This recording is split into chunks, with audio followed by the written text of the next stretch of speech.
Você está falando isso, eu estava lembrando de uma experiência que eu tive nos anos 80, quando eu comecei a fazer as primeiras campanhas educativas, estava fazendo a Rádio Jovem Pan em São Paulo.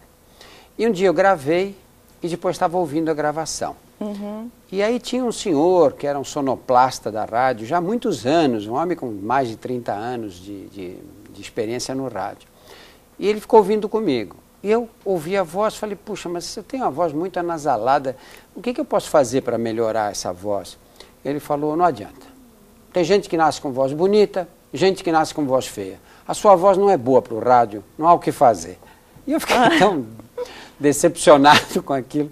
Tinha razão ele. Ainda bem que você não levou muito a sério, então.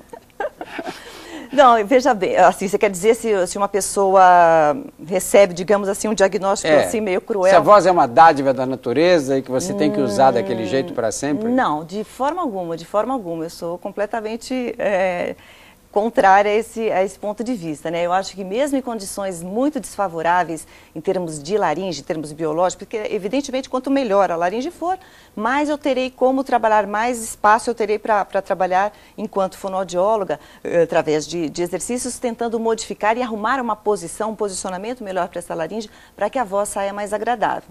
Mas mesmo em condições desfavoráveis, sempre é possível você encontrar um jeito de amenizar, porque você pode aprender a ganhar algumas características positivas, mas principalmente no caso de rádio e TV, né, se a pessoa já tem uma voz anasalada, se ela já tem uma voz, por exemplo, mais faríngica, um pouco metálica, assim, há como a gente também fazer o que a gente chama de uma espécie de atenuação das coisas mais negativas, né? Não sei se existe esse termo, mas é de tentar atenuar algumas características que não são tão agradáveis, mas que a gente não vai conseguir se libertar delas, porque elas realmente estão muito, digamos assim, amarradas com a laringe, com a forma como a pessoa vem falando há tantos anos. Mas há como atenuar também, geralmente o resultado, principalmente nessa situação de rádio e TV, que é uma situação bem focada, a pessoa consegue um controle muito grande.